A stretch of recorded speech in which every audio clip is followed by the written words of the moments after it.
नमस्कार दोस्तों, मैं मूलचंद प्रजापति एक बार फिर से आपका हमारे इस YouTube प्लेटफॉर्म मिशन उत्कर्ष पे आप सभी दोस्तों का हार्दिक स्वागत, हार्दिक अभिनंदन करता हूं।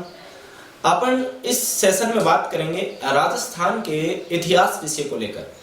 वहीं अपना जो दूसरे जो सेशन चल रहे हैं वो राजस्थान का भूगोल विषय को लेकर, हिंदी विषय को लेकर, जो कि राजस्थान के एसआई जो एग्जाम है इसको मद्देनजर रखते हुए शुरू किया गया है।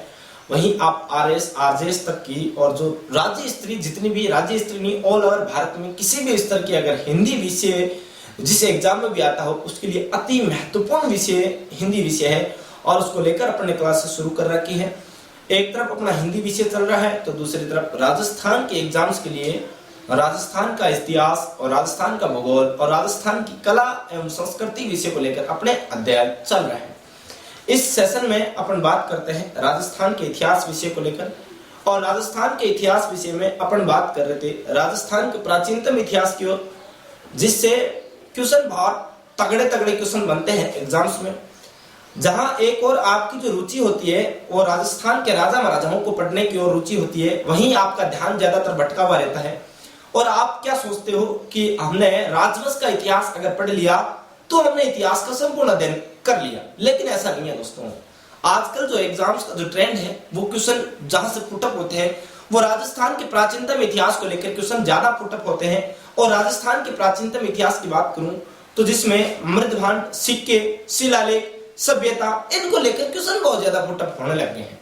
और जब ज्यादा क्वेश्चन यहाँ से पुटअप हो रहे हैं, मानते हैं ये जो पोर्शन है प्राचीनतम इतिहास वाला ये थोड़ा टफ है राजवंश के मुकाबले, क्योंकि आपको तो पता है कि आपको तो इंटरेस्ट ही राजवंश की कहानियां सुनने में है।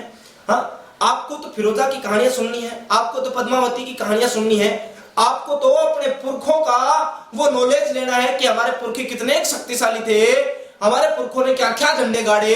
उन सभी चीजों को जानने में इंटरेस्ट रहा होगा, रहता भी होगा और होना भी चाहिए। लेकिन एग्जाम्स को अगर आपको क्रैक करना है तो आपको राजस्थान के प्राचीनतम इतिहास की ओर रुख करना पड़ेगा। और जब राजस्थान के प्राचीनतम इतिहास की ओर अपन रुख करते हैं तो यहाँ पर अपन ने बहुत सारी चीजों का अध्ययन कर लिया है। जैसे मैं यहाँ पर अपन ने बात की राजस्थान के इतिहास को जो जानने के प्रमुख स्रोत होते हैं इनको अपन ने अलग अलग डिवाइड किया और उसमें अपन ने राजस्थान के प्रमुख जो शिलालेख है, स्तंभ लेख है, अभिलेख है, इन सभी को पर चर्चाएं की।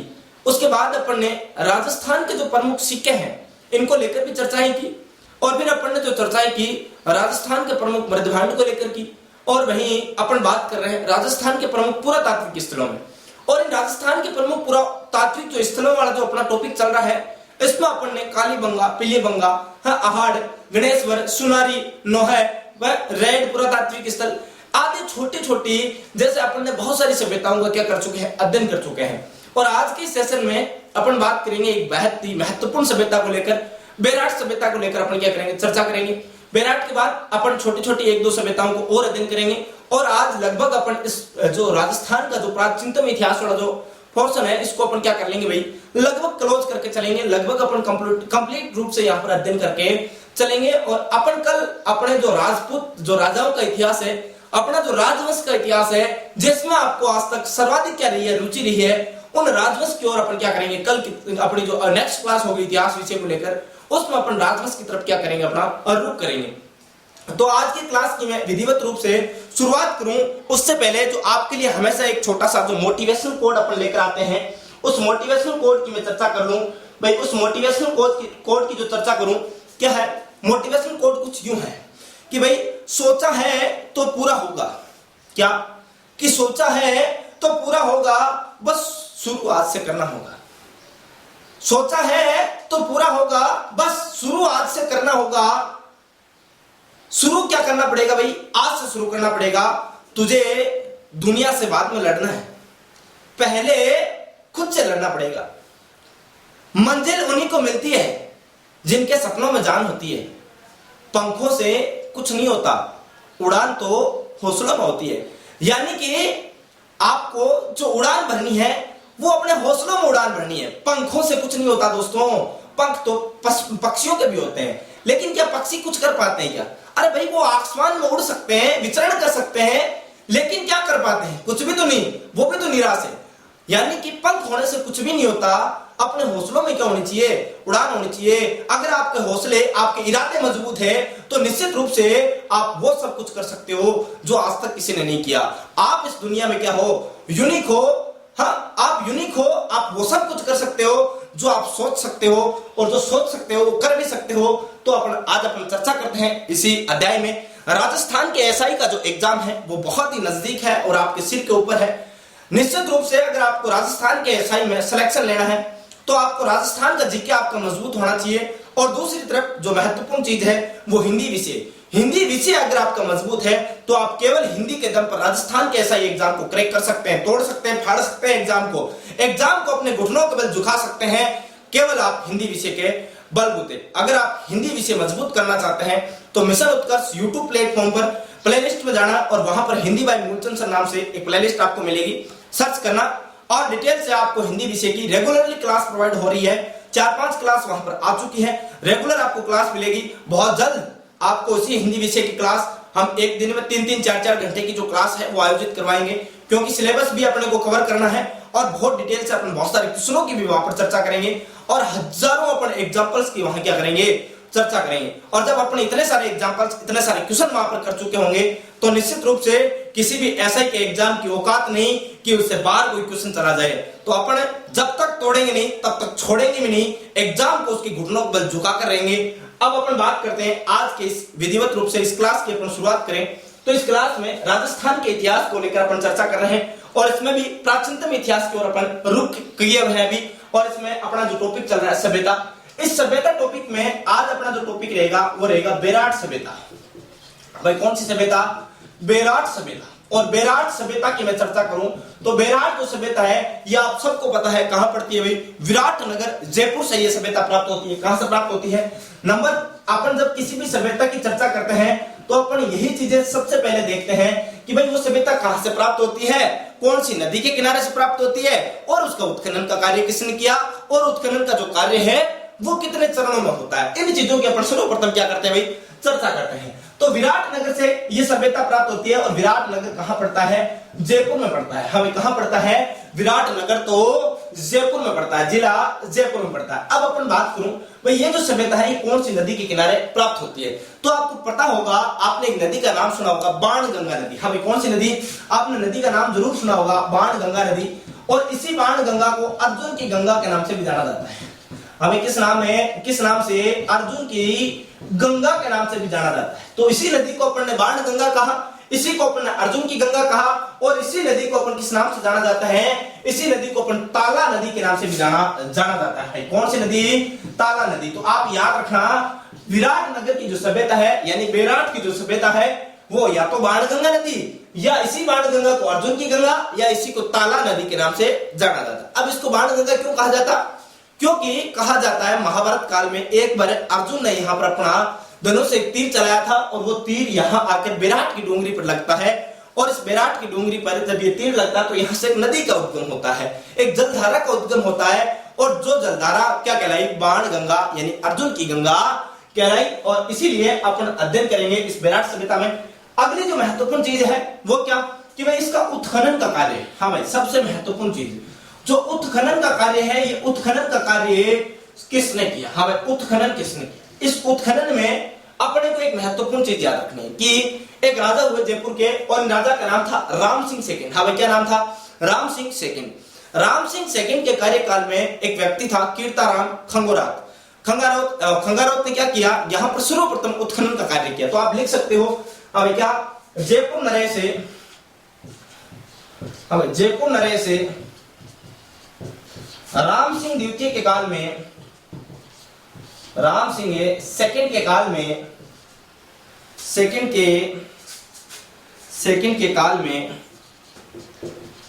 के काल में सर्वप्रथम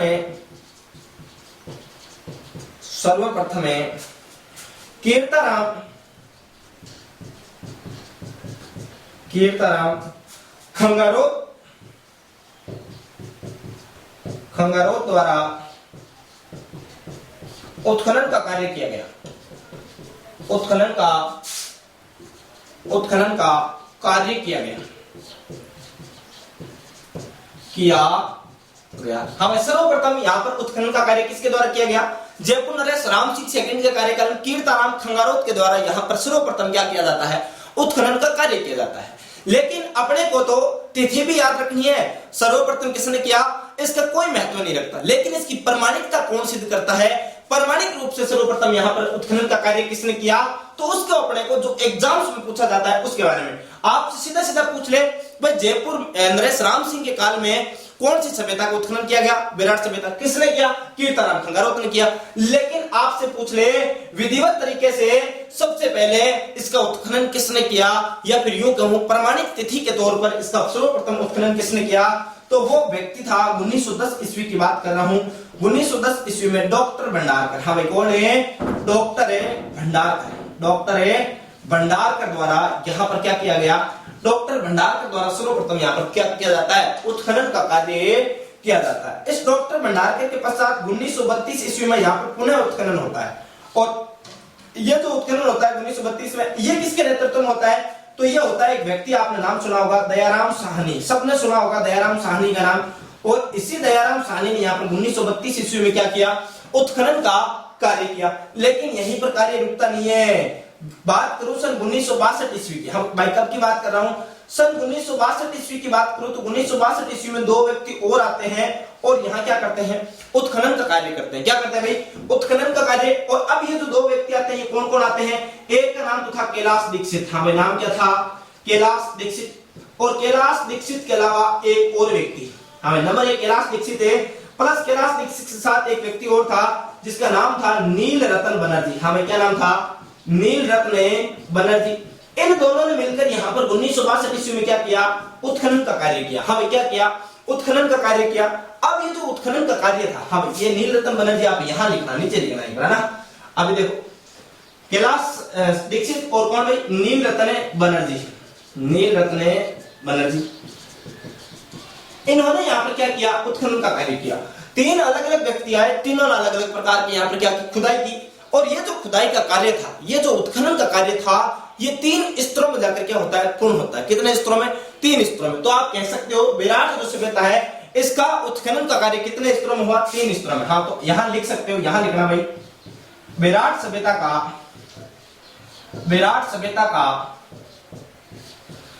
का उत्खनन है 3 स्तरों में हुआ। कितने स्तरों में? 3 स्तरों में हुआ। 3 स्तरों में हुआ। अब वो 3 स्तर कौन कौन से थे? अब 3 स्तरों में हो तो गया, 3 स्तर कौन कौन से थे? अब 3 स्तरों में जो हुआ तो नंबर 1 अपन बात करेंगे बिज्जट डोंगरी, नंबर 2 अपन बात करेंगे भीम की डोंगरी, और नंबर 3 अपन बात करेंगे तो वो कौन सा? गणेश डोंगरी। 3 स्तर कह सकते हो, या फिर आप कह सकते हो 3 जगहों से हुआ। भाई क्या कह सकते हो? 3 जगहों से हुआ। एक ही बात है ना, 3 स्तर 3 जगह एक ही बात है। 3 जगहों से हुआ, 3 जगहों से हुआ। नंबर 1 की अपन बात करें कहां से हुआ? बिज्जट डोंगरी से हुआ। हाँ भाई कहां से हुआ? बिज्जट डोंगरी से। सबसे महत्वपूर्ण जो अपने को उत्खनन याद रखना है वो कौन सा? बिज्जट डोंगरी वाला याद रखना है। नंबर 2 अपन याद रख सकते हैं कौन सा? भीम डोंगरी। और भीम डोंगरी। और नंबर 3 जो है वो है कौन से? अपना उत्खनन का कार्य कहां से हुआ? गणेश डोंगरी से होता है। हाँ भाई कहां से होता है? गणेश डोंगरी से होता है। नंबर 1 तो अपन ने बात की किसके द्वारा? बिज्जट डोंगरी। नंबर 2 अपन ने बात की भीम डोंगरी, और नंबर 3 कौन सी? गणेश डोंगरी। इन 3 स्थानों से ये जो बेराट की सभ्यता है इसके उत्खनन का कार्य किया जाता है। अब ये जो उत्खनन का कार्य किया जाता है इससे कौन कौन से अवशेष प्राप्त होते हैं और कैसे कैसे इसका उत्खनन का कार्य होता है, इसकी अपन चर्चा करेंगे आगे।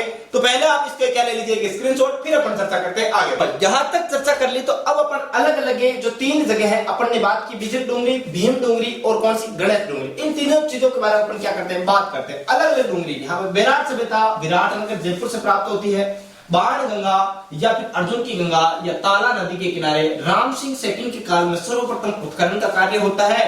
और ये जो कार्य किया जाता है ये कीर्ताराम खंगारोत के द्वारा किया जाता है। फिर 1910 में डॉक्टर भंडारकर, फिर अपन बात करें 1932 में दयाराम साहनी, और 1962 में कैलाश दीक्षित और नील रतन बनर्जी के द्वारा यहाँ पर क्या किया जाता?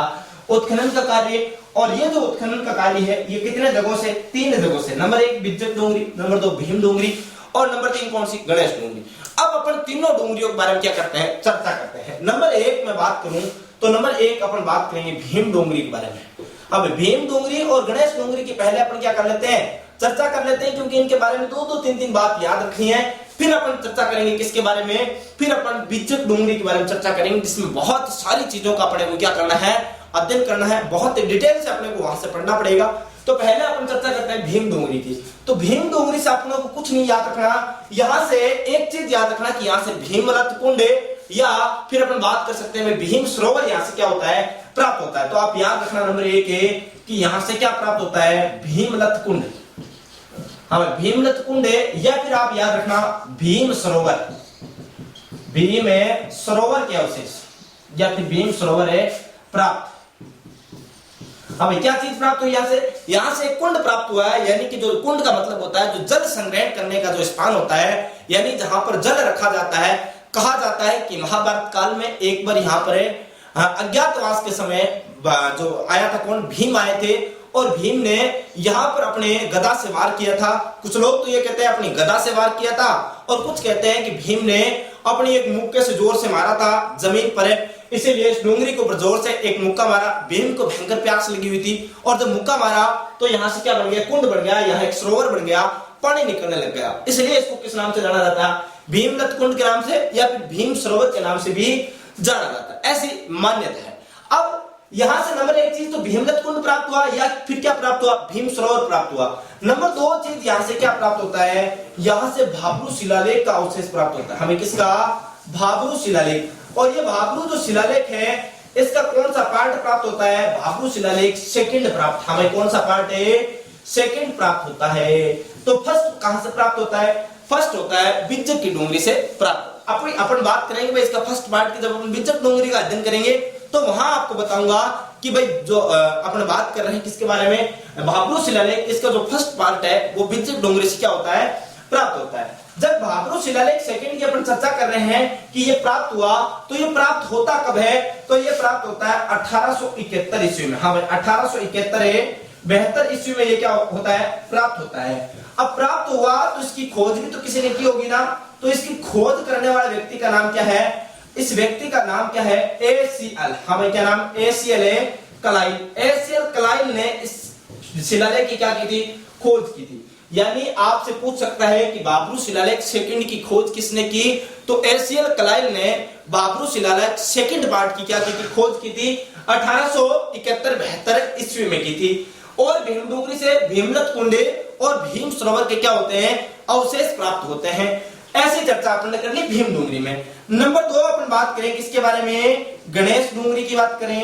अब कौन सी डोंगरी की, तो अपन चर्चा करते हैं गणेश डोंगरी की। अब इस गणेश डोंगरी में क्या क्या प्राप्त होता है, अब गणेश डोंगरी की जब चर्चा करूं तो गणेश डोंगरी से अपने को ज्यादा कुछ याद नहीं रखना।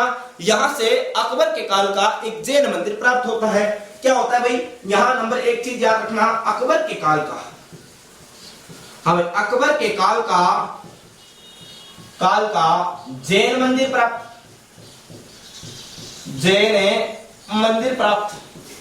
अब कहां से प्राप्त होता है, जैन मंदिर प्राप्त है यहां से गणेश डोंगरी से। और गणेश डोंगरी से किसके काल का, तो अकबर के काल का एक जैन मंदिर क्या हुआ, प्राप्त हुआ।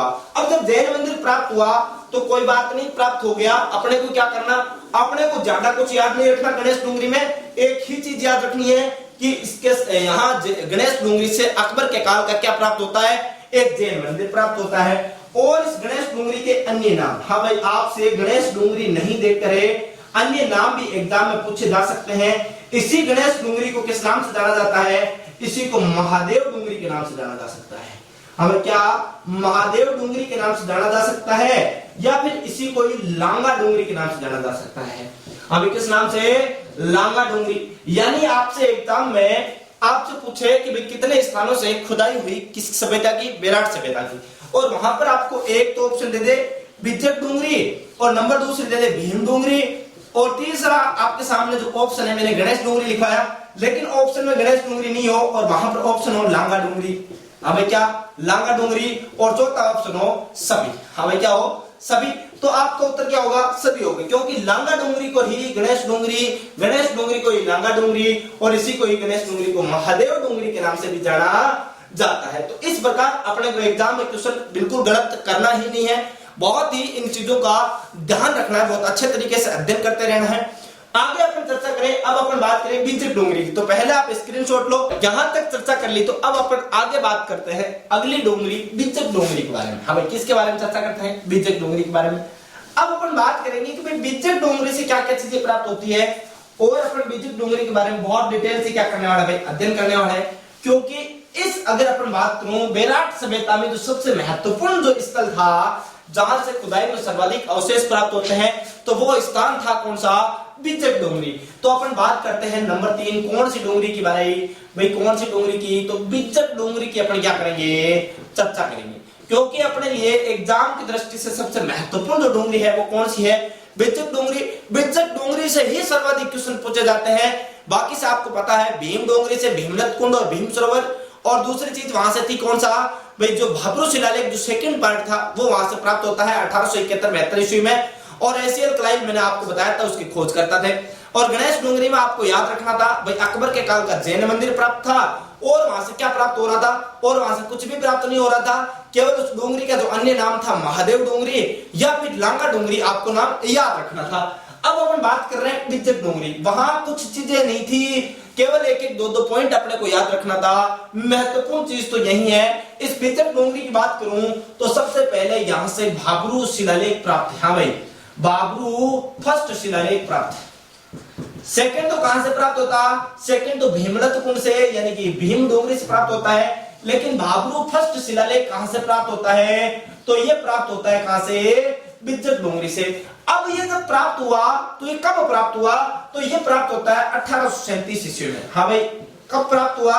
1837 ईस्वी में। तो इस शिलालेख की खोज किसने की? हाँ भाई, सेकंड की अपने बात की थी, सेकंड जो भाबरू शिलालेख सेकंड था उसकी खोज करता थे एशियल क्लाइव। तो इसके खोजकर्ता कौन थे? तो इसके खोजकर्ता थे कैप्टन बर्ट। हमें कौन थे? Captain Burt. कैप्टन बर्ट ने एक शिलालेख खोजा जिस शिलालेख का नाम था भाबरू शिलालेख, और भाबरू फर्स्ट शिलालेख अपन कह सकते हैं, क्योंकि भाबरू का एक सेकंड शिलालेख भी प्राप्त होता है जो कि भीम की डोंगरी से प्राप्त हुआ, जिसके खोजकर्ता एशियल क्लाइव जी थे। यहां तक अपने चर्चा कर ली। अब जब बात करूं, ये जो भाबरू शिलालेख है, ये जैसे मान लो ये बिज्जट की डोंगरी है। हमें क्या? ये बिज्जट की डोंगरी है, ये मान लो ये डोंगरी है। इस डोंगरी के ऊपर क्या था? इस बिज्जट की डोंगरी के ऊपर एकदम सीधी सीधी ये मान लो चट्टान है। इस चट्टान को उठाया और यहाँ पर क्या लिख रखा है? शिलालेख लिख रखा है। अब शिलालेख क्या होता है? शिलाओं के ऊपर लिखा गया लेख क्या कहलाता है? शिलालेख। अब जैसे इस चट्टान को एक भाग समतल करवाया और समतल करवा के इसके ऊपर क्या लिख दिया? लेख लिख दिया। इस प्रकार ये पूरा पूरा चट्टान के ऊपर क्या लिख रखा था? लेख लिख रखा था। अब इस लेख को यहां से कटवा दिया गया। हमें क्या करवा दिया गया? कटवा दिया गया। यहां से इस डोंगरी वाले जो शिलालेख वाला जो पार्ट था इसको कटवा करे अन्य जगह शिफ्ट करवा दिया। अब कटवा कर अन्य जगह कहां शिफ्ट किया? तो कोलकाता संग्रहालय में। और वो कब किया?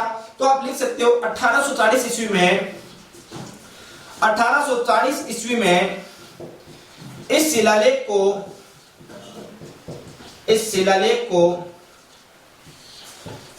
को कटवा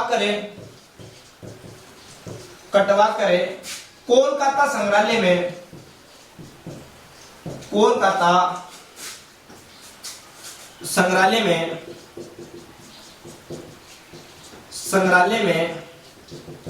रख दिया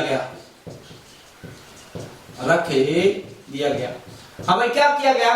सीधी सीधी चट्टान के ऊपर शिलालेख लिखा हुआ था, उस वाले चट्टान के हिस्से को आगे से कटवाया गया और कटवाकर इस शिलालेख को कहां पर रख दिया गया? तो कोलकाता संग्रहालय में इसको सुरक्षित करवा दिया गया। अब इसके ऊपर क्या किया गया? इस शिलालेख का एक लिथोग्राफ तैयार किया गया। लिथोग्राफ का मतलब क्या होता है भाई? इसी के जैसा हूबहू एक कॉपी तैयार की गई है और इसको क्या कहते हैं? लिथोग्राफ कहते हैं। इस शिलालेख का क्या किया गया? लिथोग्राफ तैयार किया गया, कॉपी तैयार की गई है। और ये लिथोग्राफ तैयार किसने किया था? कैप्टन कटे ने। तो आप देख सकते हो इस शिलालेख का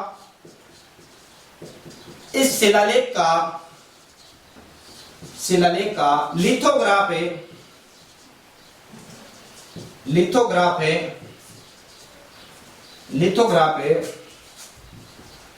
कैप्टन ने कटाई द्वारा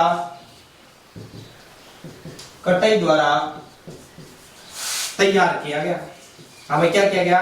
तैयार किया गया। इस शिलालेख का जो लिथोग्राफ है वो किसके द्वारा तैयार किया गया? कैप्टन कटाई के द्वारा इस शिलालेख का क्या किया गया? लिथोग्राफ तैयार किया गया। अब ये जो शिलालेख है ये अशोक के काल का शिलालेख है। हमें कब का, किसके काल का शिलालेख है? अशोक के काल का शिलालेख है। अशोक कौन था आपको अच्छे से पता है, बहुत तगड़े तरीके से आपको पता है। मौर्य राजा कौन था भाई? अशोक था। अशोक ने क्या किया? अशोक ने सर्वप्रथम भारत में शिलालेख लिखवाने की कला का क्या किया था? प्रचलन किया था। और अशोक के काल का शिलालेख कौन सा है? बाबरू शिलालेख, या फिर यूं कहूं अशोक का शिलालेख कौन सा है? बाबरू शिलालेख। तो आप लिख सकते हो अशोक के काल का शिलालेख। हमें किसके काल का? अशोक के काल का शिलालेख है।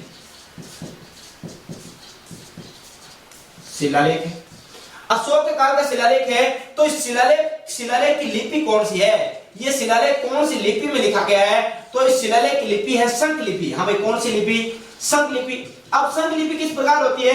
शंख लिपि इस प्रकार होती है, हमें इस प्रकार होती है। जैसे अपन बात करते हैं ना शंख की ध्वनि आपने सुनी होगी ना, जैसे शंख की ध्वनि आपको पता है बहुत लंबा तक बजता है, उसी प्रकार यानी शंख लिपि के रूप में कौन सा शिलालेख लिखा गया है? अशोक के काल का जो भाबरू शिलालेख है, जो कि अपने को बिज्जर की डोंगरी से यानी बेराट सभ्यता से प्राप्त होता है, जिसकी खोज कैप्टन बट ने 1837 ईस्वी में की थी। इसकी लिपि कौन सी मिलती है? शंख लिपि मिलती है। यहां तक तो बात ठीक है, लेकिन ये जो शिलालेख है इसके बारे में अशोक से संबंधित बहुत ही महत्वपूर्ण जानकारियां मिलती है। जिसमें महत्वपूर्ण जानकारी क्या? कि इसमें अशोक को बौद्ध धर्म का अनुयायी बताया गया है। हाँ भाई, आप लिख सकते हो इस शिलालेख के अनुसार है, इस शिलालेख के अनुसार है, शिलालेख के अनुसार है अशोक के बौद्ध धर्म का अनुयायी था। अब जब अपन अशोक की बात करते हैं, जब कभी अपन इंडियन हिस्ट्री पढ़ेंगे तो मैं आपको वहां पर बताऊंगा कि भाई अशोक क्या है? बौद्ध धर्म का अनुयायी है, या फिर अशोक बौद्ध धर्म को मानने वाला व्यक्ति है। अशोक ने बौद्ध धर्म कलिंग युद्ध के बाद धारण कर लिया और उसके बाद उसने शांति धारण कर ली। उसने कलिंग युद्ध के बाद अपने जीवन में बौद्ध धर्म धारण करने के बाद कभी युद्ध नहीं किया, यानी वो शांति धारण कर ली। और शांति क्यों धारण कर ली? क्योंकि उसको बौद्ध धर्म के जो गुरु थे उपगुप्त के द्वारा बौद्ध धर्म अपनाने की क्या दी गई? शिक्षा दी गई।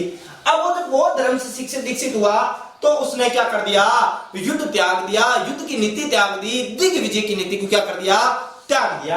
अब ऐसा उल्लेख मिलता है अपने को इतिहास, जब भारतीय इतिहास की बात करते हैं तो अपन कह सकते हैं भाई वो जो बौद्ध धर्म का अनुयायी बताया गया वहां पर अशोक को, उसकी जानकारी कौन से शिलालेख से मिलती है? अपने को कैसे पता चलता है कि भाई वाकई ही अशोक ने बौद्ध धर्म का अनुयायी था या अशोक ने बौद्ध धर्म ग्रहण कर लिया था? तो वो जानकारी अपने को मिलती है कौन से शिलालेख से? भाबरू शिलालेख, जो कि कहां से प्राप्त होता है? बिज्जर डोंगरी से। और बिज्जर डोंगरी कहां है? बिज्जर डोंगरी बेराट की सभ्यता से, जयपुर से अपने को इसके अवशेष मिलते हैं। अब ये बौद्ध धर्म का अनुयायी क्यों कहा गया? क्योंकि इस शिलालेख में आप लिख सकते हो, इस शिलालेख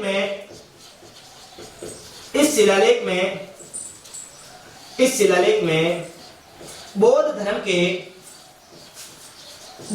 के त्रिरत्न,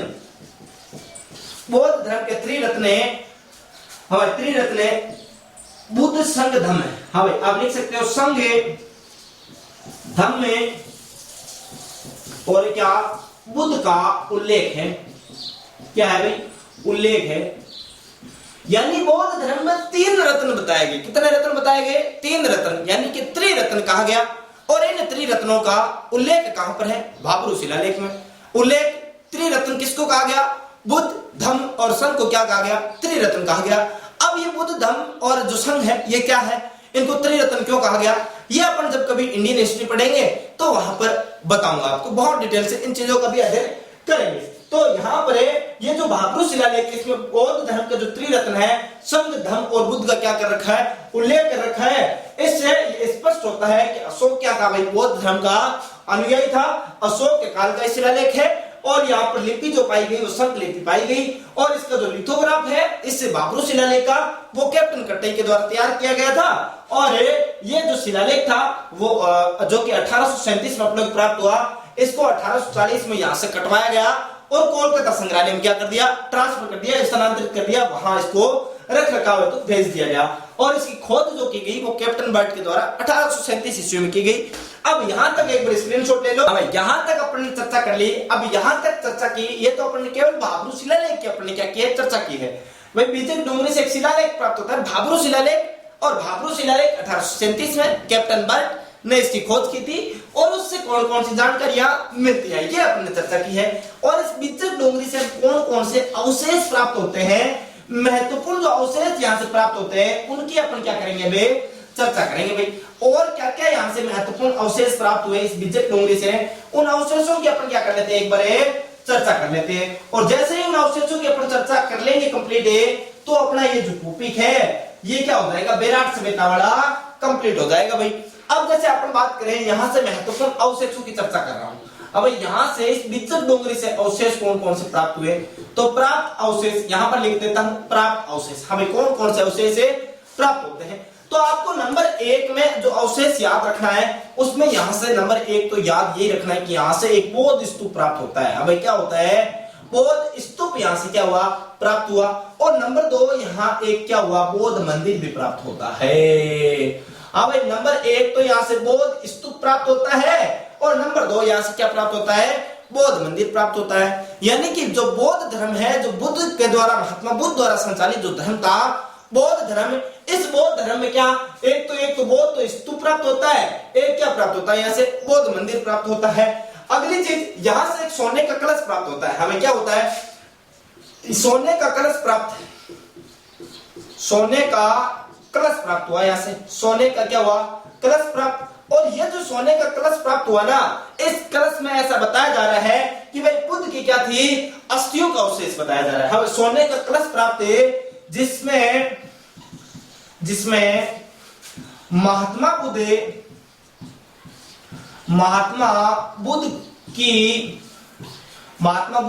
अस्थियों के अवशेष, किसके भाई, अस्थियों के अवशेष।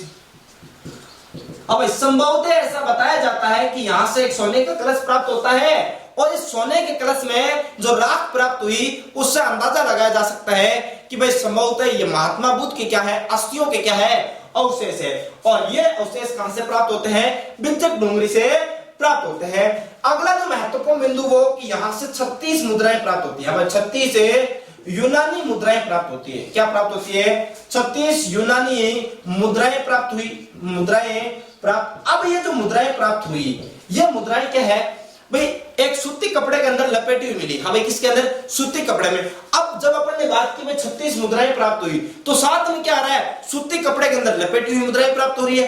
तो यहां से सूती कपड़ा के क्या हुए, अवशेष प्राप्त। तो आप लिख सकते हो सूती कपड़ा का अवशेष, सूती कपड़ा का अवशेष। यानी कि राजस्थान में सबसे पहले अगर सूती कपड़े का अवशेष प्राप्त होते हैं तो वो कौन सी सभ्यता से, बेराट सभ्यता से प्राप्त होते हैं। वो भी सूती कपड़े के अंदर है, क्या क्या डाली हुई थी भाई, 36 यूनानी मुद्राएं डाली हुई मिली। ऐसा अवशेष प्राप्त होता है कौन सी सभ्यता से, बेराट सभ्यता से। तो आपसे कभी भी पूछा जा सकता है राजस्थान में सर्वप्रथम सूती कपड़े के अवशेष कहां से प्राप्त होते हैं, तो सर्वप्रथम कहां से, बेराट सभ्यता से। और बेराट सभ्यता के पश्चात दूसरी बार राजस्थान में सूती कपड़े का अवशेष तो कहां से, बालाथल सभ्यता से प्राप्त होते हैं। तो आपको ये चीज बहुत महत्वपूर्ण याद रखनी है। अब ये जो सिक्के थे, यहां से 36 मुद्राएं प्राप्त हुई है। इन 36 मुद्राओं में मुद्राओं 2 प्रकार से, यानी यहाँ पे एक तो 8 सिक्के प्राप्त हुए, दूसरे 16, यानी कि 8 जो सिक्के हैं ये तो पंचमार्क सिक्के थे। हमें कैसे सिक्के थे, पंचमार्क सिक्के थे। पंचमार्क सिक्कों का क्या मतलब हुआ, यानी कि वह सिक्के जिन सिक्कों के ऊपर 5 आकृति बनी हुई हो, किसी प्रकार का कोई लेख नहीं लिखा गया हो, क्या कहलाए, पंचमार्क सिक्के, या फिर क्या कहलाते हैं, आहत सिक्के, इन्हीं को ही कहते हैं। और 16 जो मुद्राएं प्राप्त हुई है वो मिनेंडर के काल की क्या हुई है, मिनेंडर के काल की क्या हुई भाई, यहां से मुद्राएं प्राप्त होती है। यानी कि 8 सिक्के तो पंचमार्क सिक्के हैं और 16 मिनेंडर के काल के सिक्के प्राप्त होते हैं। कहां से, बेराट सभ्यता से। और बेराट सभ्यता में कौन से स्थान से, तो बीजक डोंगरी से प्राप्त होते हैं। अगली चीज क्या कि भाई यहां अगर बात करूं तो दयाराम साहनी है, दयाराम साहनी ने क्या कहा, एक चीज और आप यहां नोट करना भाई, क्या नोट करना कि यहां नोट लगा के लिखना, अति महत्वपूर्ण और विशेष करके लिखना नोट क्या कि राजस्थान में दूसरी बार सूती कपड़े का अवशेष। हाँ, राजस्थान में दूसरी बार है दूसरी बार है सूती कपड़े के अवशेष से, सूती कपड़े के अवशेष से, कपड़े के अवशेष से, अवशेष बालाथल सभ्यता से, राजस्थान में दूसरी बार सूती कपड़े के अवशेष बालाथल सभ्यता से, सभ्यता से प्राप्त हुए। कहां से प्राप्त होते हैं? दूसरी बार बालाथल सभ्यता से प्राप्त होते हैं। यहां तक अच्छी बात है। अगली बात ये कि यहां पर दयाराम साहनी जो है वो क्या बताते हैं कि भाई इस सभ्यता के विनाश का जो कारण बताया, बेराट सभ्यता के विनाश का जो कारण बताया कि भाई बेराट सभ्यता का विनाश कैसे हो गया, उसका कारण क्या बताया कि मिहिरकुल नाम का एक राजा था। इस मिहिरकुल ने इस बेराट पर क्या किया? आक्रमण किया, और आक्रमण करके क्या कर दिया? सब कुछ तबाह कर दिया। इसलिए इस बेराट सभ्यता का जो कारण क्या बताया दयाराम साहनी ने कि मिहिरकुल का आक्रमण इस सभ्यता के विनाश का कारण था। हाँ भाई लिख सकते हो, दयाराम साहनी के अनुसार है, दयाराम साहनी के अनुसार है, साहनी के अनुसार है, अनुसार बेराट सभ्यता के, बेराट सभ्यता के विनाश का कारण है, विनाश का कारण है, विनाश का कारण है, विनाश का कारण मिहिरकुल का आक्रमण था। हाँ भाई क्या बताया? मिहिरकुल का, मिहिरकुल का आक्रमण था। क्या था? मिहिरकुल का आक्रमण था। किसके अनुसार? हमें किसके अनुसार? दयाराम साहनी के अनुसार। दयाराम साहनी क्या कहता है कि भाई ये जो सभ्यता है बेराट सभ्यता, इसके जो विनाश का प्रमुख कारण रहा है वो क्या रहा है? मिहिरकुल का क्या? मिहिरकुल का आक्रमण था। सॉरी। तो प्राप्त यहां से अवशेषों में बात करूं, अवशेषों में नंबर 1 बुद्ध स्तूप, नंबर 2 बौद्ध मंदिर, नंबर 3 सोने का कलश प्राप्त हुआ है जिसमें क्या हुआ है? महात्मा जो बुद्ध है, महात्मा बुद्ध की अस्थियों के क्या मिले हैं? अवशेष। आपसे पूछ सकता है राजस्थान की कौन सी सभ्यता से महात्मा बुद्ध की अस्थियों के क्या प्राप्त हुए? अवशेष। तो वो कौन सी है? हमें कौन सी सभ्यता? बेराट सभ्यता। हाँ। अगली 36 यूनानी मुद्राएं कहां से प्राप्त होती है? जो कि सूती कपड़े के अंदर लपेटी गई थी, या फिर सूती कपड़े के सर्वप्रथम राजस्थान में अवशेष कहां से प्राप्त हुए? बेराट सभ्यता से। इन सूती कपड़े के अंदर 8 पंचमारक मुद्राएं थी, 16 मिनेंडर के काल की मुद्राएं थी और बाकी नॉर्मल मुद्राएं थी। राजस्थान में दूसरी बार सूती कपड़े का अवशेष बालाथल सभ्यता। नंबर 3 बार दयाराम साहनी के अनुसार ये जो बेराट सभ्यता है इसके विनाश का कारण क्या था? मिहिरकुल का आक्रमण था। यहां तक आप एक बार नोट कीजिए, स्क्रीनशॉट ले लीजिए। यहां तक अपन ने चर्चा कर ली। अब अपन आगे की ओर चर्चा करते हैं भाई, और जो अवशेषों की बात करें और जो महत्वपूर्ण बातें हैं इस बेराट सभ्यता को लेकर उनकी क्या करते हैं एक बार अपन और चर्चा करते हैं। और जैसे ही अपनी चर्चा कंप्लीट होगी वैसे ही अपनी बेराट सभ्यता को लेकर जो अध्ययन है वो भी क्या हो जाएगा भाई? कंप्लीट हो जाएगा। अब अपन क्या करते हैं और कुछ अवशेषों की और कुछ चीजों की क्या करते हैं? चर्चा करते हैं। और चीजों की चर्चा करें जिसमें अपन सबसे महत्वपूर्ण चीज की जब चर्चा करें कि यहाँ पर है जिसको अपन यात्रियों का राजकुमार कहते हैं, ह्वेनसांग की अपन बात करते हैं। तो ह्वेनसांग एक बार क्या करता है? चीनी यात्री जो था वो यहाँ पर भ्रमण करने के लिए आता है, इस स्थान का क्या करता है? यात्रा करता है। तो आप लिख सकते हो चीनी यात्री, चीनी यात्री ह्वेनसांग, ह्वेनसांग ने इस स्थान की, इस स्थान यानी बेराट सभ्यता की बात करो, बेराट स्थान की, इस स्थान की यात्रा की। क्या की भाई? यात्रा की। मार्कर में स्याही खत्म हो चुकी है। आगे चर्चा करते हैं एक दूसरे मार्कर के साथ। हमें चीनी यात्री ह्वेनसांग ने क्या की? इस स्थान की क्या की? यात्रा की। अब जब यात्रा की अपन बात ही कर रहे हैं, इस ह्वेनसांग की बात आ गई तो सबसे पहले बात तो भाई ये था कौन है, इसके बारे में 2-4 चीज याद कर लेते हैं। क्या याद करते हैं कि ह्वेनसांग इसको यात्रियों का राजकुमार कहा जाता है। हमें भारत में क्या कहा जाता है? इसको यात्रियों का राजकुमार। तो पहली बात याद रखना, यात्रियों का राजकुमार, यात्रियों का राजकुमार। हाँ भाई, यात्रियों का राजकुमार किसको कहा जाता? तो ह्वेनसांग को कहा जाता है साहब। और अगली बात क्या कि इसको यात्रियों का राजकुमार कह दिया, बहुत अच्छी बात है। लेकिन इसने जो बताया है वो क्या किया है? इसने ये जो बेराट सभ्यता है इसके लिए एक शब्द प्रयोग किया, पर यात्रा शब्द। हाँ भाई, किसका? बेराट के लिए पर यात्रा शब्द का प्रयोग। बेराट के लिए पर यात्रा या फिर पर यात्रा शब्द का प्रयोग किया। पर यात्रा शब्द का प्रयोग किसके लिए किया? बेराट के लिए किया। कहां पर किया? इसकी एक पुस्तक है और इस पुस्तक का नाम क्या है? पुस्तक है इसकी CU की। हमें कहां पर किया था? पुस्तक CU की में किया, इसकी पुस्तक CU की में इसने बेराट के लिए एक शब्द प्रयोग किया और इस शब्द का कौन सा शब्द प्रयोग किया? परयात्रे या परयात्रा शब्द का प्रयोग किया। और इस पुस्तक में इसने जो अपन बात कर रहे हैं बेराट सभ्यता, इसमें कुल 8 बौद्ध स्तूपों की क्या की है? बात की है। इसने बताया कितनी? बेराट में 8 मठों की संख्या 8 बताया हमें। बेराट में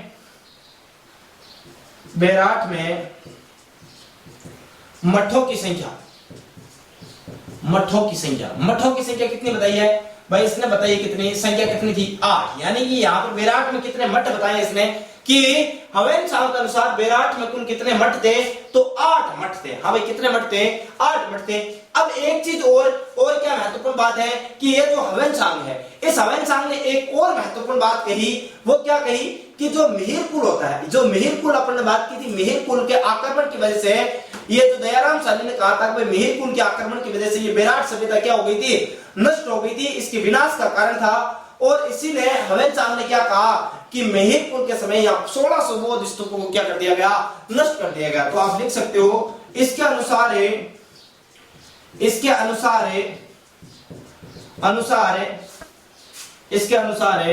हमें किसके अनुसार? ह्वेनसांग के अनुसार है मिहिर कुल के आक्रमण के समय,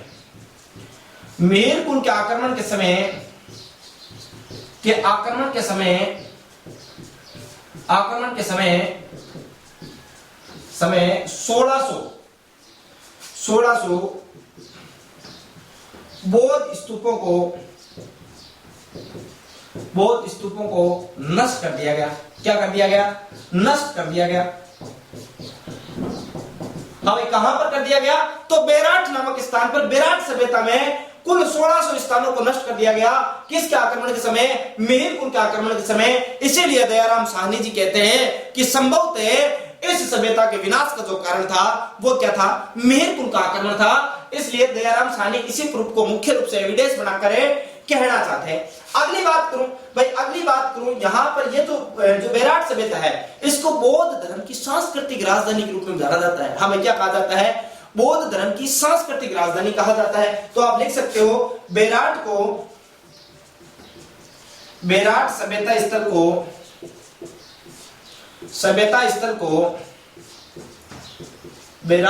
स्थल को थोड़ा नीचे लिख लो, हमें यहां लिखना। बेराट सभ्यता स्थल को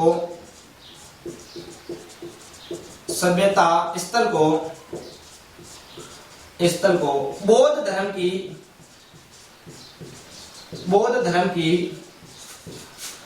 सांस्कृतिक राजधानी कहा जाता है। क्या कहा जाता है? सांस्कृतिक राजधानी कहा जाता है। हमें कौन सी सभ्यता को कहा जाता है? बेराट सभ्यता को कहा जाता है। कौन सी राजधानी कहा जाता है? तो सांस्कृतिक राजधानी कहा जाता है। अब कुछ और अवशेष प्राप्त होते हैं, जैसे मैं अवशेषों की बात करूंगा बाद में। एक तो अवशेष प्राप्त होते हैं, जैसे यहां से लोहा के अवशेष प्राप्त। हमें किसके अवशेष प्राप्त? लोहा के अवशेष प्राप्त। कौन सी सभ्यता से अवशेष प्राप्त हुए? बेराट सभ्यता से। और किसके अवशेष? लोहा का अवशेष। अब लोहा का अवशेष में क्या क्या प्राप्त हुआ? तो लोहा का अवशेष में नंबर 1 तो यहाँ से कुल्हाड़ा प्राप्त होता है, और नंबर 2 यहाँ से क्या प्राप्त होते हैं? लोहे के फार्स से प्राप्त होते हैं। अब कुल्हाड़ा आप जानते हो, फार्स अभी आप अच्छे से जानते हो। तो कुल्हाड़े और फार्सों के लोहे के यहाँ से क्या प्राप्त होते हैं? अवशेष। और कौन सी सभ्यता से? बिजक डोंगरी से। और बिजक डोंगरी यानी कि बेराट है सभ्यता से प्राप्त होते हैं। अगली महत्वपूर्ण बात, ये जो बेराट है यहाँ पर ये महाभारत काल से भी जुड़ा हुआ है। किससे? महाभारत काल से। कैसे? कि यहाँ पर पांडवों ने अपने क्या बिताया था? अज्ञातवास का समय बिताया था। तो आप लिख सकते हो पांडवों ने अपना अज्ञातवास इसी बेराट सभ्यता में बिताया था। अब पांडवों ने अपना अज्ञातवास कहां पर बिताया था? इसी बेराट सभ्यता में अपना क्या बिताया? अज्ञातवास। यानी कि वो समय जिसमें पांडव हर किसी के सामने नहीं आ सकते थे, और सामने नहीं आने वाला जो काल था उनका पांडवों का, उसमें ये कहां पर रहे? कुछ समय के लिए इस अज्ञातवास कहां पर बिताया था? इस बेराट सभ्यता में भी कुछ समय के लिए अज्ञातवास काटा था। और महत्वपूर्ण बात क्या? कि यहाँ से मौर्यकालीन भी अवशेष प्राप्त होते हैं। अब इसी बेराट सभ्यता से यहाँ से क्या प्राप्त होते हैं, मौर्यकालीन अवशेष प्राप्त होते हैं। हमें कौन से अवशेष है, मौर्यकालीन अवशेष प्राप्त। आपसे पूछ ले कि कौन सी सभ्यता से मौर्यकालीन अवशेष भी प्राप्त होते हैं और पांडवों का ज्ञातवास की जानकारी भी मिलती है, तो वो सभ्यता कौन सी है, तो वो सभ्यता अपनी कौन सी, बेराट सभ्यता। तो यहां तक आप एक बार नोट कीजिए, फिर अपन आगे बढ़ते हैं भाई। यहां तक चर्चा करने के बाद अपनी जो बेराट सभ्यता है इसके बारे में अपन ने कंप्लीटली चर्चा कर ली है। अब जब अपन ने बेराट सभ्यता की कंप्लीट रूप से चर्चा कर ली है तो अगली जो अपन सभ्यता पढ़ेंगे उस सभ्यता का अपन अध्ययन करेंगे नोहा सभ्यता का। अब छोटी छोटी सभ्यता रही है, जैसे अपन बात करेंगे सीधी सीधी बात करेंगे नोहा सभ्यता की, फिर अपन बात करेंगे गिलुन सभ्यता की, और फिर जो एक एक लाइन की छोटी छोटी जो सभ्यताएं हैं उन सभ्यताओं के ऊपर अपन क्या करेंगे, चर्चा करेंगे, और चर्चा करके आज के सेशन को क्या करेंगे, समाप्त करेंगे। हमें आज का सेशन थोड़ा 1 घंटा से ज्यादा भी जा सकता है, थोड़ा लंबा हो सकता है, जिसमें अपन छोटे छोटे सभ्यता स्थलों की चर्चा करेंगे, जैसे मंडोर, कुंडा व ओला, त्रिपटिया, गरदड़ा, कुराड़ा, डडीकर आदि कुछ सभ्यता स्थलों क्या करेंगे, चर्चा करेंगे। तो अपन बात करते हैं, अब अपन बात करेंगे नोहा सभ्यता स्थल की। हम इसके बारे में बात करेंगे, नोहे सभ्यता स्थल। ये तो नोहे सभ्यता स्थल है। ये नोहा सभ्यता स्थल पहली बात तो है कहां पर, तो नोहे सभ्यता स्थल पड़ता है भरतपुर में, हमें राजस्थान का जिला भरतपुर में, और नदी पड़ती है कौन सी, रूपा रेल नदी के किनारे। हमें कौन सी नदी के किनारे, रूपा रेल नदी के किनारे कौन सा सभ्यता स्थल है, तो अपना सभ्यता स्थल है नोहे भरतपुर वाला सभ्यता स्थल। और इसका जो उत्खनन का कार्य है वो आर.सी. अग्रवाल द्वारा किया जाता है। कब है, तो 1963 ईस्वी में। तो आप सीधा सीधा लिख सकते हैं उत्खनन। हाँ भाई, कब है, उत्खनन की मैं चर्चा करूं, उत्खनन का जो कार्य है वो कब किया गया, तो 1963 ईस्वी में किया गया, और किसके द्वारा, रतन चंद्र अग्रवाल यानी आर.सी. अग्रवाल की मैं चर्चा कर रहा हूं। आर.सी. अग्रवाल यानी रतन चंद्र अग्रवाल द्वारा 1963 ईस्वी में यहाँ पर क्या किया जाता है, उत्खनन का कार्य किया जाता है। और यह जो सभ्यता स्थल है ये लोहा युगीन सभ्यता स्थल है। हमें कैसा, तो लोहा युगीन सभ्यता स्थल है, सभ्यता स्थल है। तो आपसे पूछ ले कि भाई नोहे सभ्यता स्थल कैसा है, तो लोहा युगीन सभ्यता स्थल है। और यहां से अब जो अवशेष प्राप्त होते हैं उनकी मैं चर्चा करता हूं। जैसे बात करूं यहां से भाई आहड़, हाँ भाई आहड़ सभ्यता की अपन चर्चा की थी ना, आहड़ सभ्यता प्लस अपन ने बात की, आगे अभी बात की नहीं, गिलुन सभ्यता की आगे बात करेंगे। तो आहड़ व गिलुन सभ्यता के समान, सभ्यता के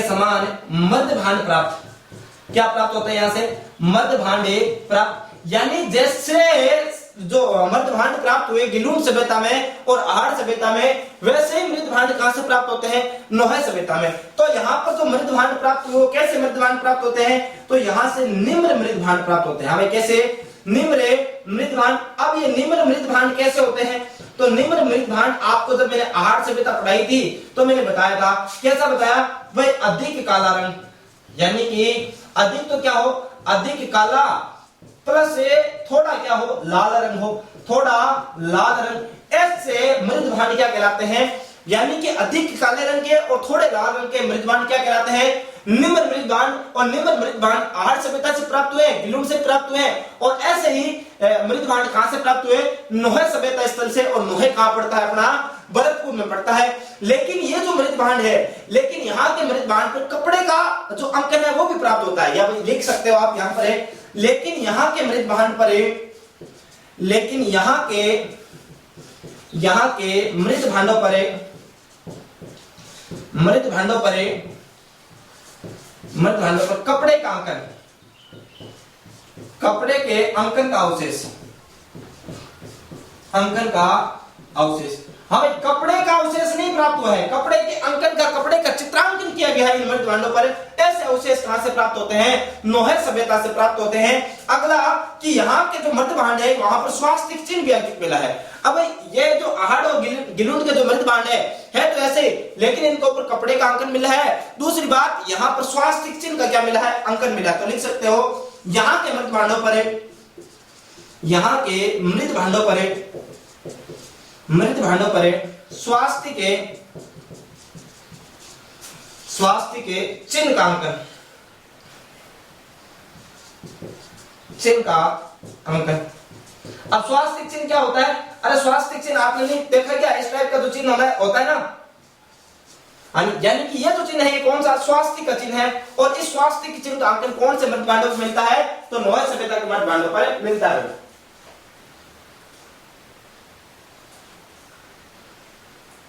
अब और क्या मिलता है भाई, यहां तक तो अपन ने बात कर ली स्वास्तिक चिन्ह। अब जो यहाँ के जो मध्य भांड है इनको क्या कहा गया, टेरा रोल्स कहा गया। तो आप लिख सकते हो यहाँ के मध्य भांडों को, यहाँ के मृद भांडों को इतिहासकारों ने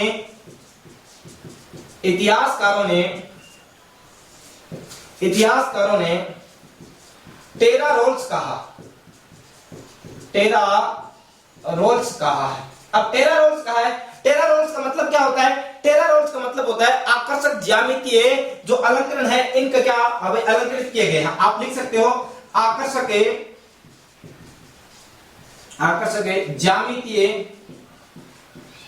आकर्षक ज्यामितीय अलंकरण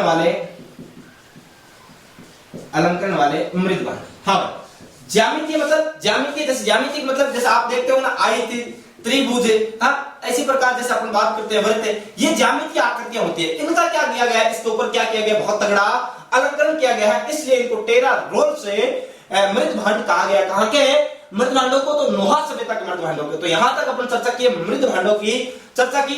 अब यहां पर जो महत्वपूर्ण बात यह है कि यहां से नोहा सभ्यता से पांच युगों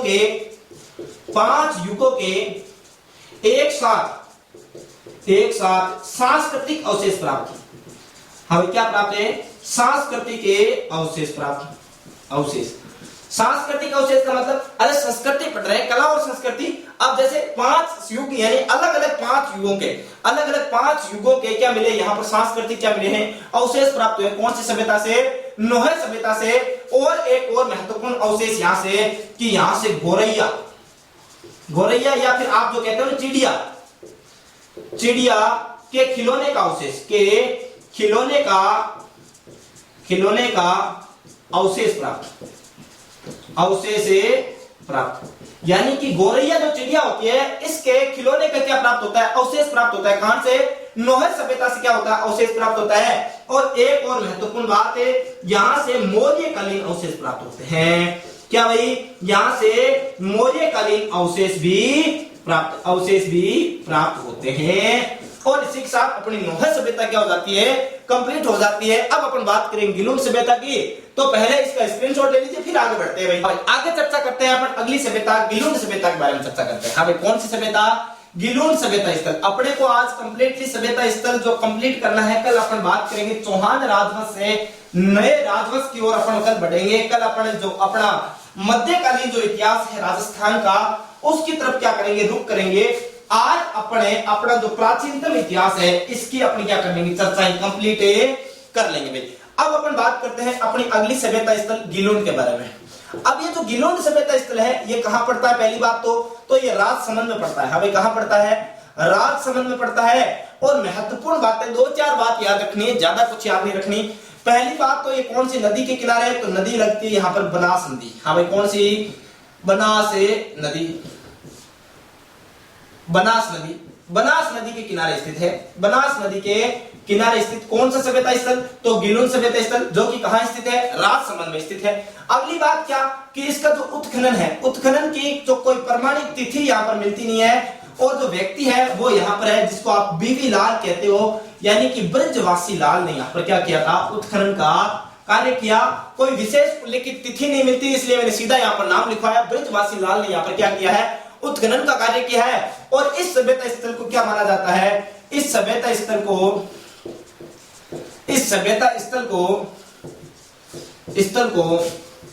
आहार सभ्यता का ही विस्तार माना जाता है, यानी कि आहार सभ्यता का विस्तार कौन सी सभ्यता स्थल को, गिलुन सभ्यता स्थल को। आहार सभ्यता कहां मिली थी, उदयपुर में मिली थी, उसी का विस्तार कहां, राजसमंद में, जिसको अपन गिलुन सभ्यता के नाम से जानते हैं। लेकिन यहां से एक अवशेष याद रखना, यहां से हम एक विशाल कमरे का अवशेष प्राप्त, आप इस प्रकार लिख सकते हो, यहां से एक विशाल कमरे के अवशेष प्राप्त, अवशेष से प्राप्त। अब ये जो विशाल कमरा था ये कितना बड़ा, तो ये कमरा था 100/80 का। हाँ भाई, आप लिखते हो ना 100/80 का कमरा यहाँ से प्राप्त होता है। 100/80 के कमरे के यहाँ से क्या प्राप्त होते हैं, अवशेष प्राप्त होते हैं। तो ऐसी सभ्यता अपनी कौन सी सभ्यता, गिलुन सभ्यता। 2-4 बात याद रखनी है। इस सभ्यता स्थल को आर्य सभ्यता का विस्तार माना जाता है। और दूसरी बात क्या कि ये जो सभ्यता है यहाँ से विशाल कमरे के अवशेष प्राप्त होते हैं। अगली सभ्यता अपन देखेंगे क्या भाई, अगली सभ्यता अपनी मंडोर सभ्यता। हाँ भाई, कौन सी, मंडोर सभ्यता। और ये जो मंडोर सभ्यता है, ये मंडोर सभ्यता कहां से प्राप्त होती है। मंडोर तो आपको पता है कहां, रावण का ससुराल कहां पड़ता है, मंडोर जोधपुर में पड़ता है। और इसका जो उत्खनन का कार्य है, छोटी छोटी है, 2-2, 3-3 बात याद रखनी है। उत्खनन किया जाता है 1933-34 में। अब कब की बात कर रहा हूं, 1933-34 में। किसके द्वारा किया जाता है, तो जॉन मार्शल द्वारा यहाँ पर क्या किया जाता है, जॉन मार्शल द्वारा यहाँ पर उत्खनन का कार्य किया जाता है। और यहाँ पर एक ही चीज याद रखनी है कि यहाँ से 30 मुद्राएं प्राप्त होती है अरबी शासकों की। हाँ भाई, किसकी, यहाँ से अरबी शासकों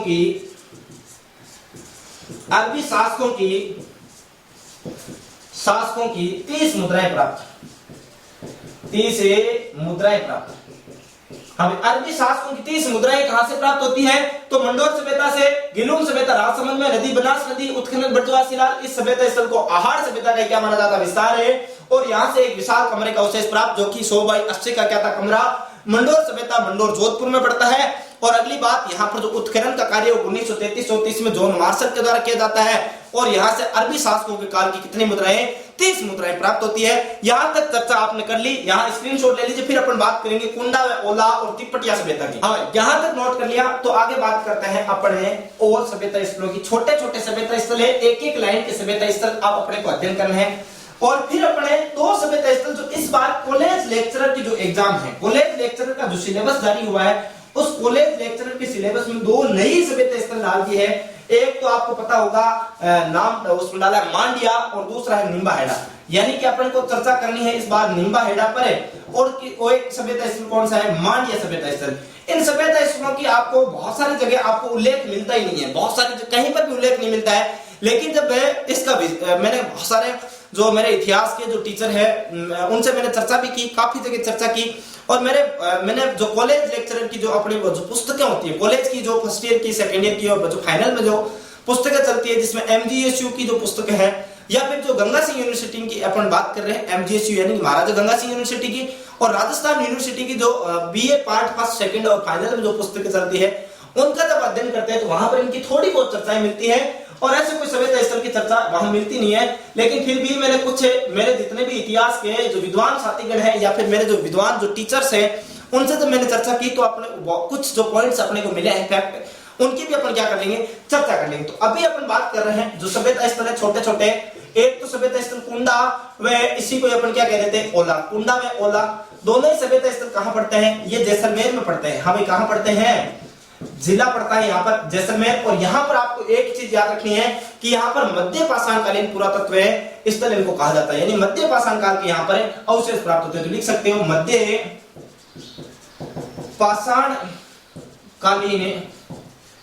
मध्य पाषाणकालीन पुरातत्व स्थल। अब मध्य पाषाण काल का मतलब क्या हुआ, मैंने आपको जब पढ़ाया था पाषाण काल, ताम्र काल, इसी प्रकार आपको मैंने जितने भी युग पढ़ाए थे, काल पढ़ाए थे, कांस्य युगीन, ताम्र युगीन, लोहा युगीन, ये एक पाषाण युगीन। इसमें अपन ने बात की थी जो पाषाण युग है, इसको 3 हिस्सों में डिवाइड किया था।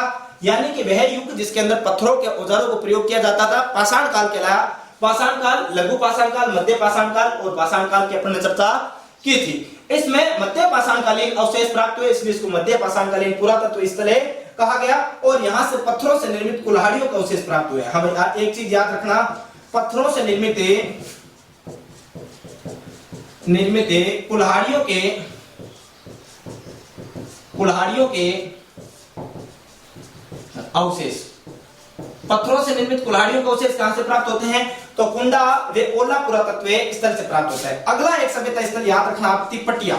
हमें क्या, तिब्बतिया सभ्यता स्थल। और ये जो तिब्बतिया सभ्यता स्थल है, ये कहां से प्राप्त होता है, जिला राजस्थान का कौन सा, कोटा जिला, और कोटा जिले से प्राप्त होता है कौन सा सभ्यता स्थल, तिब्बतिया। और यहाँ से प्राग ऐतिहासिक काल के क्या मिलते हैं, अवशेष मिलते हैं। कौन से, प्राग ऐतिहासिक काल। अपन ने बात की थी वे ऐतिहासिक काल जिसमें को लिखित साक्ष्य मिलते नहीं है, और मिलते भी है, नाम मात्र के मिलते भी नहीं। पहली बात तो प्राग ऐतिहासिक काल, जहां से लिखित साक्ष्य मिलते ही नहीं है, ऐसा काल क्या कहलाता है? प्राग ऐतिहासिक काल। तो यहां लिख सकते हो, यहां से प्राग ऐतिहासिक काल, प्राग ऐतिहासिक काल, ऐतिहासिक काल के अवशेष प्राप्त, अवशेष प्राग ऐतिहासिक काल का अवशेष कहां से प्राप्त होते हैं? तिब्बतिया से। अगला एक सभ्यता स्थल आप और याद रखना, गरदड़ा। हमें कौन सा? गरदड़ा सभ्यता स्थल। और ये जो गरदड़ा सभ्यता स्थल है ये कहां से प्राप्त होता है? तो ये राजस्थान का एक जिला लगता है बूंदी। बूंदी जिले से सभ्यता स्थल कौन सा प्राप्त होता है? गरदड़ा सभ्यता स्थल प्राप्त होता है। और यहां से अगर बात करूं भाई, यहां से साक्ष्य क्या क्या प्राप्त होता है, तो यहां से पहली बात तो ये कौन सी नदी के किनारे? तो छज्जा नदी के किनारे। बूंदी में एक नदी लगती है छज्जा नदी, और इसी छज्जा नदी के किनारे कौन सा स्थल स्थित है? हमें छज्जा नदी के किनारे स्थित, छज्जा नदी के किनारे कौन सा सभ्यता स्थल स्थित है? तो गरदड़ा सभ्यता स्थल है। और यहां से राष्ट्रीय महत्व की प्रथम बर्ड जो है रॉक फास्टफूड की जो अपने चट्टान की बात कर रहे हैं, वो रॉक पेंटिंग यहां से प्राप्त होती है। तो आप लिख सकते हो, यहां से क्या लिख सकते हो? एक मिनट भी, यहां से 1 मिनट चालू रखना है।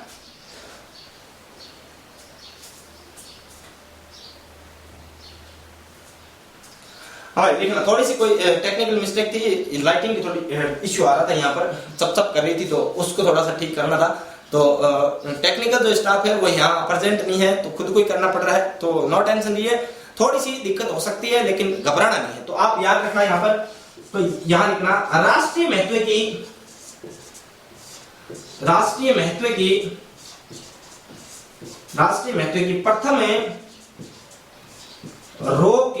प्रथम बर्ड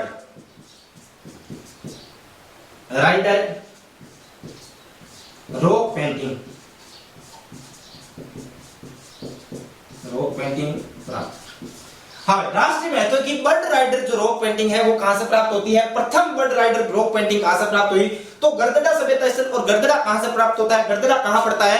तो गरदड़ा बूंदी में पड़ता है। एक बार यहां तक स्क्रीनशॉट ले लीजिए, यहां तक नोट कर लिया। तो आगे बात करते हैं अपन जो कुछ और सभ्यता स्थल है जिसमें अपन बात करेंगे, कुराड़ा की बात करेंगे, डडीकर की बात करेंगे, तिलवाड़ा की अपन बात करेंगे, और डाडोथरा की अपन बात करेंगे, और फिर अपन जो मांडिया और लिम्बाहेड़ा जो सभ्यता स्थल है उनकी अपन चर्चा करके आज के सेशन को क्या दे देंगे? विराम दे देंगे। भाई थोड़ा और इंतजार कीजिए, थोड़ी लंबी जरूर है क्लास आज की, लेकिन नो टेंशन रहिए, आज अपन इस सेशन को समाप्त कर रहे हैं। सभ्यता स्थलों को लेकर अपन बहुत दिन से अपनी क्लासें चल रही है, इसको आज अपन कंप्लीट कर लेते हैं। तो अपन बात करते हैं जो अपना सभ्यता स्थल है उसकी बात करते हैं, कुराड़ा। और ये जो कुराड़ा सभ्यता स्थल है ये आपको पता है कहां पड़ता है? तो ये सभ्यता स्थल, कुराड़ा सभ्यता स्थल पड़ता है पहली बात तो कहां? नागौर जिले में पड़ता है। और इसका जो उत्खनन का कार्य है वो 1934 में किया गया। हाँ भाई, कब किया गया? उत्खनन है कब किया गया? उत्खनन 1934 में किया गया। अब 1934 में उत्खनन किया गया, ठीक बात है, किसने किया? इसका कोई विशेष उल्लेख अपने को मिलता नहीं है, लेकिन इसका जो उल्लेख है अपन व्यक्ति का नाम नहीं मिलकर अपने को एक चीज मिलती है, किसने किया था? राजस्थान पुरातत्व सर्वेक्षण विभाग। किसने किया? सर्वेक्षण विभाग द्वारा इसका उत्खनन कब किया गया? 1934 ईस्वी में उत्खनन किया गया। विशेष व्यक्ति का किसी का नाम उल्लेखित है नहीं, सीधा राजस्थान पुरातत्व सर्वेक्षण विभाग आपको याद रखना है। राजस्थान पुरातत्व सर्वेक्षण विभाग द्वारा 1934 में कुराड़ा नामक स्थल नागौर की क्या की गई? खुदाई का कार्य किया गया। यहां से मिला क्या? यहां से 103 क्या मिले? पर्णय पत्थर। हाँ भाई, क्या मिले? पर्णल युक्त पत्थर, पर्णल युक्त अर्धे पत्र प्राप्त।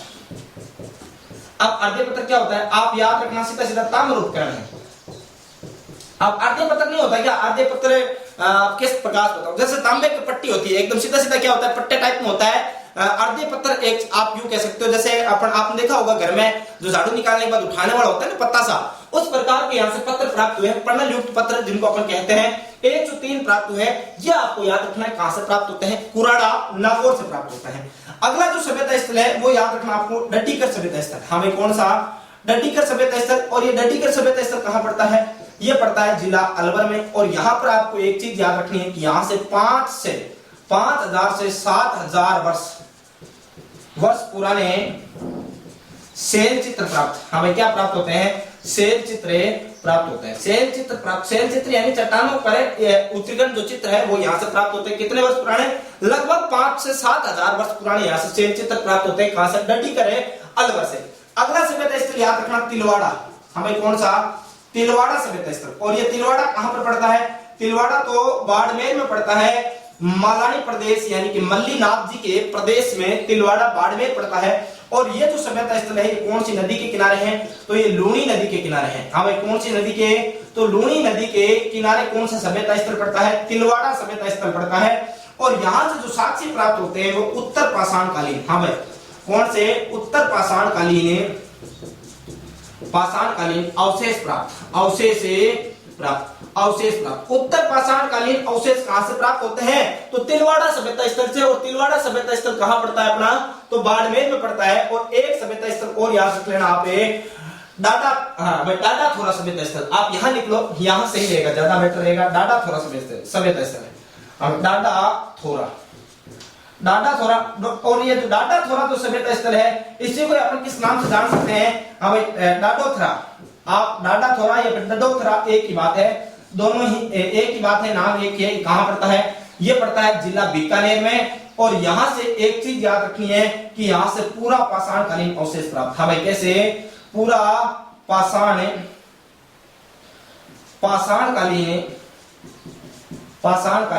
अवशेष प्राप्त होते हैं। पूरा पाषाणकालीन अवशेष कौन से सभ्यता स्थलों से प्राप्त होते हैं, तो डाडा थोरा या फिर डडी जो डाडोथरा जो सभ्यता स्थल है जो कि बीकानेर में पड़ता है, यहाँ से पूरा पाषाणकालीन। और तिलवाड़ा से उत्तर पाषाणकालीन। और पर्णल युक्त जो अर्धे पत्रा ये कहां से, कुराड़ा नागौर से प्राप्त होते हैं। और डडीकर से 5000 से 7000 वर्ष पुराने क्या प्राप्त होते हैं, शैल चित्र प्राप्त होते हैं। यहां तक एक बार स्क्रीनशॉट ले लीजिए। फिर अपन बात करेंगे मांड्या और निम्बाहेड़ा। यहां तक चर्चा कर ली तो आगे अपन चर्चा करते हैं अगला जो अपना सभ्यता स्थल है, जो कि कॉलेज लेक्चरर का जो इस बार का जो सिलेबस है इसके अंदर स्पष्ट ऐड कर रखा है, निम्बाहेड़ा सभ्यता स्थल और मांड्या सभ्यता स्थल। अब इन दोनों सभ्यता स्थलों की अभी तक कोई जानकारी मिलती नहीं है, कोई विशेष जो अपना जो सिलेबस है उनमें उल्लेखित कहीं पर जानकारियां मिलती नहीं है। फिर भी अपन कुछ चर्चाएं कर लेते हैं भाई। कुछ जो मेरे अपने विशेषज्ञों से, जो मेरे इतिहास के, जो मेरे विद्वान, जो मेरे टीचर हैं, उनसे मैंने जब चर्चाएं की और मैंने जब कॉलेज लेक्चरर की जो पुस्तकों का अध्ययन किया, कॉलेज की जो मैंने एमजीएसयू की पुस्तकों का और राजस्थान यूनिवर्सिटी की जो पुस्तकें थी उनका जब अध्ययन किया तो कुछ जानकारियां जो मिलती है उनका अपन चर्चा कर लेते हैं। नंबर 1 सभ्यता स्थल अपन बात करेंगे निम्बाहेड़ा। और ये जो निम्बाहेड़ा जो सभ्यता स्थल है ये पहली बात तो है कहां, तो ये चित्तौड़गढ़ में पड़ता है। हाँ भाई कहां पड़ता है, चित्तौड़गढ़ में पड़ता है। पहली बात तो आपको यही महत्वपूर्ण बात याद रखनी है भाई, कहां पड़ता है, चित्तौड़गढ़ में पड़ता है। और इसका जो प्राचीन नाम मिलता है वो प्राचीन नाम निम्बा मिलता है। हमें क्या नाम मिलता है, प्राचीन नाम क्या मिलता है, निम्बा मिलता है। क्या मिलता है, निम्बा। निम्बाहेड़ा प्राचीनतम स्थल है, ये चित्तौड़गढ़ में, प्राचीन नाम इसका निम्बा मिलता है। और ये जो सभ्यता स्थल है ये एक नदी पड़ती है चित्तौड़गढ़ में और इस नदी का नाम है कजाली नदी।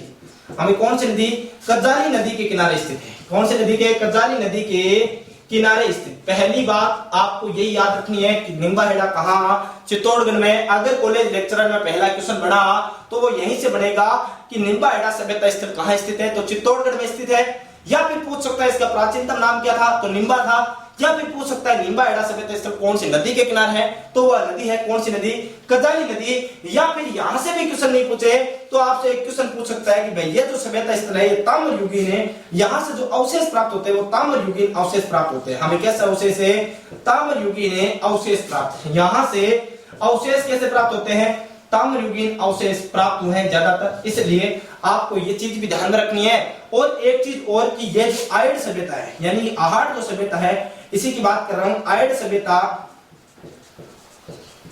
सभ्यता के घाटी क्षेत्र का भाग, हमें क्या है, घाटी क्षेत्र का भाग है। आपसे पूछ सकता है निम्बाहेड़ा सभ्यता कौन सी सभ्यता का घाटी क्षेत्र का ही एक हिस्सा है, तो वो आयड सभ्यता घाटी क्षेत्र का हिस्सा है। अब कॉलेज लेक्चरर वाले जितने भी बच्चे हैं तो वो नो टेंशन है, अगर क्वेश्चन बना तो यहीं से बनेगा, इससे बाहर कोई क्वेश्चन नहीं जाएगा। इससे ज्यादा कोई जानकारी मिलती नहीं है तो क्वेश्चन जाएगा कहां, तो नो टेंशन है। अगला जो एक सभ्यता स्थल आपके दे रखा है उसका नाम है मांड्या। हाँ भाई क्या दे रखा है, मांडलिया सभ्यता स्थल। और ये जो मांडलिया सभ्यता स्थल है ये मेरे हिसाब से क्या होना चाहिए, मंडपिया होना चाहिए। चित्तौड़गढ़ में एक स्थान पड़ता है मंडपिया, जहां पर उत्खनन किया गया है, और उसी के पास का ही जो लगता है कौन सा अपना जिला लगता है भीलवाड़ा चित्तौड़गढ़ में, तो उसी का हिस्सा पड़ता है। हो सकता है यहाँ पर जो स्थान है वो मंडपिया स्थान है, तो मेरे हिसाब से मंडपिया होना चाहिए। लेकिन फिर भी आप मांडलिया आपके दे रखा है से तो आप मांडलिया ध्यान में रखना। भाई ये पहली बात तो ये पड़ता कहाँ है, भीलवाड़ा में पड़ता है। हाँ भाई क्या पड़ता है, कहाँ पड़ता है, भीलवाड़ा में पड़ता है। और आप इसका दूसरा जो नाम याद रखना, वो नाम याद रखना मंडपिया। हमें क्या याद रखना, मंडपिया नाम जरूर याद रखना। भीलवाड़ा में पड़ता है और यहाँ से जो अवशेष प्राप्त होते हैं वो पूरा पाषाण कालीन क्या होते हैं, अवशेष प्राप्त होते हैं। और एक बात याद रखना, ये जो मांडलिया है ये बनास नदी के किनारे पड़ता है। अब भीलवाड़ा में कौन सी नदी के किनारे, बनास नदी के किनारे पड़ता है। मैं महत्वपूर्ण बात इतनी याद रखनी, बनास नदी के किनारे, और यहाँ से पूरा पाषाण कालीन अवशेष प्राप्त। हाँ भाई कैसे, पूरा पाषाण कालीन अवशेष प्राप्त, अवशेष प्राप्त। अब ये आपको महत्वपूर्ण चीजें याद है रखनी है। और इसी के साथ अपने निम्बाहेड़ा मांडलिया के साथ ही अपने क्या हो जाते हैं, राजस्थान के प्राचीनतम सभ्यता स्थल जो है ये टॉपिक अपना यहीं पर क्या हो जाता है, कंप्लीट हो जाता है। संपूर्ण रूप से अपने सभ्यता स्थल के छोटे बड़े जितने भी स्थान थे उन सभी का क्या किया है, अध्ययन किया है। और अब अपन इस क्लास को विधिवत तरीके से क्या करते हैं, यहीं पर समापन करते हैं। और अपन राजस्थान के इतिहास की जो अगली क्लास लेकर आएंगे उसमें राजस्थान का जो मध्यकालीन इतिहास है, उसमें जो राजवंश है उसमें चौहान राजवंश से विधिवत रूप से क्या करेंगे, आगाज करेंगे मध्यकालीन इतिहास का। तो आज तक अपन यहीं तक इतना ही अध्ययन करेंगे, बाकी अध्ययन करेंगे अपन अपनी नेक्स्ट क्लास में। तो आज के लिए इतना ही। और एक छोटी सी रिक्वेस्ट कि अगर आप हमारे YouTube प्लेटफॉर्म मिशन उत्कर्ष पे नए हैं तो प्लीज सबसे पहले सब्सक्राइब कर लीजिएगा, और जो बगल में बेल आइकन का घंटा है उसको प्रेस कर लेना। मैं बार बार नहीं बोलता हूं, क्लास के बीच में कभी भी नहीं बोलता कि आप हमारे YouTube चैनल को सब्सक्राइब कीजिए। मैं या तो शुरुआत में बोलता हूं या एंडिंग में बोलता हूं, 2 ही बार बोलता हूं, बाकी मैं प्रचार ज्यादा करता नहीं हूं। तो आप इतने सी एक रिक्वेस्ट हमारी जरूर मान लेना कि अगर आप नए हैं तो प्लीज सबसे पहले सब्सक्राइब करें, और बगल में जो बेल आइकन का घंटा है उसको प्रेस कर लें। और अगर आपको हमारा ये सेशन पसंद आ रहा है तो प्लीज लाइक करना कदापि ना भूलें। सबसे पहले आप लाइक कीजिएगा, शेयर कीजिएगा, और आप लगातार हमारे साथ जुड़े रहना, बने रहना। और इसी के साथ मैं आज की इस क्लास को विधिवत तरीके से यहीं पर समापन करना चाहता हूं। धन्यवाद।